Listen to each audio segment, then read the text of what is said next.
VD. സതീശന് 2 കോടിയുടെ ആസ്തിയുണ്ട്. മുഖ്യമന്ത്രി പിണറായി വിജയന് 1 കോടിയിലേറെ ആസ്തിയുണ്ട്. അവരുടെ മക്കളൊക്കെ വലിയ നിലയിലാണ്. എന്നാൽ വിദ്യാർത്ഥി രാഷ്ട്രീയത്തിൽ കൊല ചെയ്യപ്പെടുന്ന കുട്ടികളുടെ വീടിന്റെ അവസ്ഥയോ, അവരുടെ മാതാപിതാക്കളുടെ അവസ്ഥയോ? കേരള രാഷ്ട്രീയം ഇത് തന്നെയാണ് കാണേണ്ടത്. ആ കണ്ണുനീര് തന്നെയാണ് നിങ്ങൾ അറിയേണ്ടത്.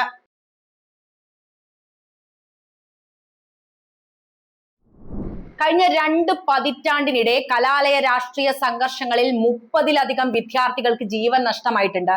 1970-കൾ മുതലുള്ള കണക്കുകൾ പരിശോധിച്ചാൽ ഇത് 50-ന് മുകളിലാണ്. ഈ മരണങ്ങളിൽ ഭൂരിഭാഗവും SFI, ABVP, KSU, MSF എന്നീ സംഘടനകൾ തമ്മിലുള്ള ഏറ്റുമുട്ടലിലാണ് സംഭവിച്ചിട്ടുള്ളത്. പക്ഷെ ഇവിടെ കൊല്ലപ്പെട്ടത് മുഴുവനും സാധാരണക്കാരന്റെ മക്കളാണ്. Not the point. നേതാക്കന്മാരുടെ മക്കളല്ല. അവരൊക്കെ ഉന്നത വിദ്യാഭ്യാസത്തിനായി വിദേശത്ത് പോയി അവിടെ ജീവിച്ച് പണം ഉണ്ടാക്കുന്ന തിരക്കിലാണ്. ആരാണ് ശരിക്കും ഇവിടെ വഞ്ചിക്കപ്പെടുന്നത്? ആർക്കാണ് ഇവിടെ നഷ്ടം സംഭവിക്കുന്നത്? കേരളത്തിലെ കഴിഞ്ഞ 2 പതിറ്റാണ്ടിലെ വിദ്യാർത്ഥി രാഷ്ട്രീയ കൊലപാതകങ്ങളുടെ ചരിത്രം പരിശോധിച്ചാൽ ഒരു വലിയ വൈരുദ്ധ്യം വ്യക്തമാണ്. കൊല്ലപ്പെട്ടവരിൽ ഭൂരിഭാഗവും സമൂഹത്തിന്റെ താഴെ തട്ടിലുള്ള കുടുംബങ്ങളിൽ നിന്നുള്ളവരും സാധാരണക്കാരായ മാതാപിതാക്കളുടെ ഏക പ്രതീക്ഷകളുമാണ്. അഭിമന്യുവും ധീരജും മുതൽ സൈമൺ ബ്രിട്ടോ വരെയുള്ളവരുടെ ജീവിത പശ്ചാത്തലം നോക്കിയാൽ അവർ പ്രതിനിധീകരിക്കുന്നത് കൂലിപ്പണിക്കാരുടെയും ചെറുകിട കർഷകരുടെയും കഷ്ടപ്പാടുകൾ തന്നെയായിരുന്നു. അതേസമയം കേരളത്തിലെ ഉന്നത രാഷ്ട്രീയ നേതാക്കളുടെ മക്കൾ ആരും തന്നെ ഇത്തരം അക്രമ രാഷ്ട്രീയത്തിന്റെ ഇരകളായി മാറിയിട്ടില്ല എന്നത് വസ്തുതയാണ്. മനഃപൂർവ്വം മക്കളെ അതിൽ നിന്ന് മാറ്റി നിർത്താൻ അവർ തയ്യാറായിട്ടുണ്ട്. നേതാക്കളുടെ മക്കൾ പലപ്പോഴും വിദേശ സർവകലാശാലകളിലോ സംസ്ഥാനത്തിന് പുറത്തുള്ള ഉന്നത പ്രൊഫഷണൽ കോളേജുകളിലോ സുരക്ഷിതമായി പഠനം പൂർത്തിയാക്കുമ്പോൾ നാട്ടിലെ സാധാരണക്കാരായ വിദ്യാർത്ഥികൾ പാർട്ടി വൈകാരികതയുടെ പുറത്ത് തെരുവിൽ ബലിയാടാക്കപ്പെടുകയാണ്. രാഷ്ട്രീയ പാർട്ടികളെ സംബന്ധിച്ച് ഈ രക്തസാക്ഷികൾ പലപ്പോഴും ആവേശം പകരാനുള്ള പ്രതീകങ്ങളാണ്. എന്നാൽ ഒരു സാധാരണക്കാരന്റെ വീട്ടിൽ അവന്റെ മകന്റെ മരണം ഉണ്ടാക്കുന്ന ശൂന്യതയ്ക്ക് പകരം വെക്കാൻ ഒരു രാഷ്ട്രീയ പ്രസ്ഥാനത്തിനും സാധിക്കില്ല. ആസൂത്രിതമായ ആക്രമണങ്ങളിൽ ആയുധമാക്കപ്പെടുന്നതും ഇല്ലാതാക്കപ്പെടുന്നതും എന്നും പാവപ്പെട്ടവന്റെ സ്വപ്നങ്ങൾ തന്നെ. ഇന്നത്തെ കമ്മ്യൂണിസ്റ്റ് പാർട്ടിയുടെ മുഖമായി മാറിയ പിണറായി വിജയന്റെ മക്കൾ എവിടെയാണ് എന്നറിയണ്ടേ?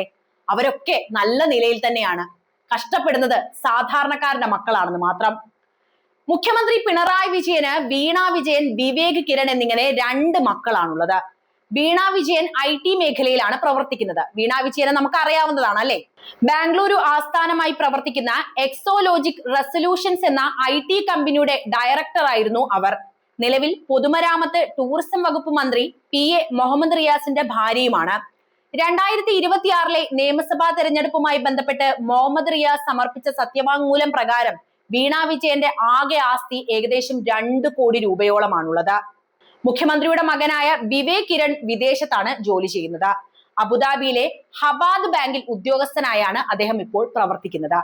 വിവേക് കിരണിന്റെ ആകെ ആസ്തി സംബന്ധിച്ച കൃത്യമായ ഔദ്യോഗിക കണക്കുകൾ പൊതുരേഖകളിൽ നിന്ന് നമുക്ക് ലഭ്യമല്ല. എങ്കിലും നല്ല നിലയിലാണ് എന്ന കാര്യം നമുക്ക് അറിയാം. എന്നാലും നല്ല നിലയിൽ തന്നെയാണ് അദ്ദേഹം. മുഖ്യമന്ത്രി പിണറായി വിജയൻ 2026 മാർച്ചിൽ ധർമ്മടം മണ്ഡലത്തിൽ സമർപ്പിച്ച നാമനിർദ്ദേശ പത്രിക പ്രകാരം അദ്ദേഹത്തിന്റെ ആകെ ആസ്തി 1 കോടി രൂപയിൽ അധികമാണ്. ഇതിൽ 45 ലക്ഷം രൂപയുടെ സ്ഥാവര ആസ്തികളും ഉൾപ്പെടുന്നുണ്ട്. അദ്ദേഹത്തിന്റെ ഭാര്യ കമലയുടെ കൈവശം 60 ലക്ഷത്തിലധികം രൂപയുടെ സ്ഥാവര ആസ്തികളും 36 ലക്ഷം രൂപയുടെ അസ്ഥാവര ആസ്തികളും ഉണ്ട് എന്നും സത്യവാങ്മൂലത്തിൽ തന്നെ വ്യക്തമാക്കുന്നുണ്ട്. ഇനി നമുക്ക് പ്രതിപക്ഷ നേതാവിലേക്ക് വരാം. പ്രതിപക്ഷ നേതാവ് വി.ഡി. സതീശനും ഭാര്യ ലക്ഷ്മിക്കും ഒരു മകളാണുള്ളത്, അശ്വതി സതീശൻ. വിദേശത്ത് ഉപരിപഠനം പൂർത്തിയാക്കിയ അശ്വതി നിലവിൽ പ്രൊഫഷണൽ മേഖലയിൽ ജോലി ചെയ്യുകയാണ്. മുൻപ് നൽകിയ വിവരങ്ങൾ പോലെ തന്നെ രാഷ്ട്രീയ നേതാക്കളുടെ മക്കൾ പലപ്പോഴും അക്രമ രാഷ്ട്രീയത്തിന്റെ ഭാഗമാകാതെ ഉന്നത വിദ്യാഭ്യാസവും പ്രൊഫഷണൽ കരിയറും തെരഞ്ഞെടുക്കുന്നതിന്റെ ഉദാഹരണമായിട്ട് ഇവരെയും നമുക്ക് നോക്കിക്കാണാവുന്നതാണ്. വി.ഡി. സതീശൻ തെരഞ്ഞെടുപ്പ് സത്യവാങ്മൂലത്തിൽ നൽകിയ കണക്കുകൾ പ്രകാരം അദ്ദേഹത്തിന്റെ ആകെ ആസ്തി ഏകദേശം 2 കോടി രൂപയ്ക്ക് അടുത്താണ്. മകൾ സ്വന്തമായി വരുമാനമുള്ള ആളായതുകൊണ്ട് തന്നെ അവരുടെ ആസ്തിയെക്കുറിച്ച് പിതാവിന്റെ സത്യവാങ്മൂലത്തിൽ ഉൾപ്പെടുത്തിയിട്ടുമില്ല. എന്തായാലും നല്ല നിലയിലാണ് എന്ന് നിസ്സംശയം പറയാം. കേരളത്തിലെ രാഷ്ട്രീയ നേതാക്കളുടെ മക്കൾ പലപ്പോഴും അധികാരത്തിന്റെയോ പാർട്ടി കേഡർ സംവിധാനത്തിന്റെയോ ഭാഗമാകാതെ സുരക്ഷിതമായ പ്രൊഫഷണൽ കരിയറുകൾ കെട്ടിപ്പടുക്കുന്ന കാഴ്ചയാണ് നമുക്ക് ഇതിൽ നിന്ന് കാണാൻ കഴിയുന്നത്. മുഖ്യമന്ത്രിയുടെ മകൾ ബാംഗ്ലൂരുവിൽ IT കമ്പനി നടത്തുകയും മകൻ അബുദാബിയിൽ ബാങ്കിംഗ് മേഖലയിൽ പ്രവർത്തിക്കുകയും ചെയ്യുമ്പോൾ പ്രതിപക്ഷ നേതാവിന്റെ മകളും വിദേശ പഠനത്തിന് ശേഷം പ്രൊഫഷണൽ മേഖലയിലാണ് ശ്രദ്ധ കേന്ദ്രീകരിച്ചിട്ടുള്ളത്. ഇത് നമ്മൾ ഇതാണ് മനസ്സിലാക്കേണ്ടത്. നമ്മുടെ കുട്ടികളാണ് ഈ തെരുവിൽ കിടന്ന് കല്ലേറ് കൊള്ളുന്നത്. ഇത് വ്യക്തമാക്കുന്നത് രാഷ്ട്രീയത്തിലെ ഉന്നതർ തങ്ങളുടെ അടുത്ത തലമുറയെ കലാലയങ്ങളിലെ അക്രമ രാഷ്ട്രീയത്തിൽ നിന്നോ തെരുവ് പോരാട്ടങ്ങളിൽ നിന്നോ ബോധപൂർവം മാറ്റി നിർത്തുന്നു എന്ന് തന്നെയാണ്. എന്നാൽ ഇതേ നേതാക്കൾ നയിക്കുന്ന പ്രസ്ഥാനങ്ങളുടെ കൊടിക്കീഴിൽ അണിനിരക്കുന്ന സാധാരണക്കാരായ വിദ്യാർത്ഥികൾ പലപ്പോഴും വൈകാരികമായ പ്രകോപനങ്ങളിൽപ്പെട്ട് ജീവൻ ബലി കൊടുക്കേണ്ടി വരികയാണ്. ഒരു സാധാരണ കുടുംബത്തിന്റെ ഏക സാമ്പത്തിക സാമൂഹിക പ്രതീക്ഷയായ മകൻ കൊല്ലപ്പെടുമ്പോൾ ആ കുടുംബമാണ് തകരുന്നത്. നേതാക്കളുടെ മക്കൾ വിദേശത്തും മൾട്ടിനാഷണൽ കമ്പനികളിലും ഉന്നത പദവികൾ അലങ്കരിക്കുമ്പോൾ പാവപ്പെട്ടവന്റെ മക്കൾ മാത്രം എന്തിന് രക്തസാക്ഷികളാകണമെന്ന ചോദ്യം കേരളീയ പൊതുസമൂഹം വളരെ ഗൗരവകരമായി ചർച്ച ചെയ്യേണ്ട ഒന്ന് തന്നെയാണ്. വസ്തുതകൾ പരിശോധിച്ചാൽ രാഷ്ട്രീയ കൊലപാതകങ്ങളുടെ ഇരകളുടെ പട്ടികയിൽ ഒരു പ്രമുഖ നേതാവിന്റെ മകന്റെ പേര് പോലും ഇല്ലാത്തത് ഈ വിവേചനത്തിന്റെ ഏറ്റവും വലിയ തെളിവാണ്. വിദ്യാർത്ഥി രാഷ്ട്രീയത്തിൽ ആരും കൊല ചെയ്യപ്പെടണമെന്നല്ല പറയുന്നത്, ഈ വസ്തുത നിങ്ങളോട് പറഞ്ഞു എന്ന് മാത്രം. വിദ്യാർത്ഥി രാഷ്ട്രീയത്തിന്റെ പേരിൽ നടക്കുന്ന ആക്രമണങ്ങളിൽ ഏറ്റവും വലിയ വഞ്ചനയ്ക്ക് ഇരയാകുന്നത് സാധാരണക്കാരായ മാതാപിതാക്കളും അവരുടെ മക്കളും തന്നെയാണ്.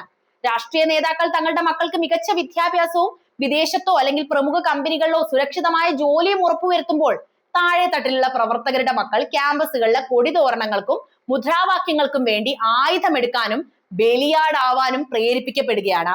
ഇതെന്ത് രാഷ്ട്രീയമാണ്? ഇതിന് നമുക്ക് എങ്ങനെയാണ് വിദ്യാർത്ഥി രാഷ്ട്രീയം എന്ന് പറയാൻ പറ്റുന്നത്? ഒരു വിദ്യാർത്ഥി കൊല്ലപ്പെടുമ്പോൾ രാഷ്ട്രീയ പാർട്ടിക്ക് അതൊരു വൈകാരിക ആയുധമോ സ്മാരകമോ ഒക്കെ തന്നെയാണ്. എന്നാൽ ആ കുടുംബത്തിന് അത് തീരാ നഷ്ടമാണ്. അത് എത്ര തവണയാണ് നമ്മൾ സംസാരിക്കുന്നത്? ഒരു മകനോ മകളോ വലിയ നിലയിൽ എത്തുമെന്ന് സ്വപ്നം കണ്ട് ജീവിതം ഒഴിഞ്ഞുവെച്ച പാവപ്പെട്ട മാതാപിതാക്കൾ നേതാക്കളുടെ രാഷ്ട്രീയ ലാഭത്തിനു വേണ്ടി തങ്ങളുടെ മക്കളെ വിട്ടുകൊടുക്കേണ്ടി വരുന്നതാണ് ഇതിലെ ഏറ്റവും ക്രൂരമായ കാര്യം.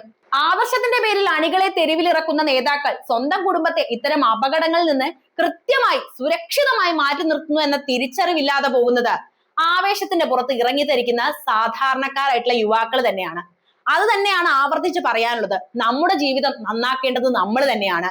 ഒരു രാഷ്ട്രീയ പാർട്ടിക്കും വേണ്ടി ബലി കൊടുക്കാനുള്ളതല്ല നമ്മുടെ കുട്ടികളുടെ ജീവിതം.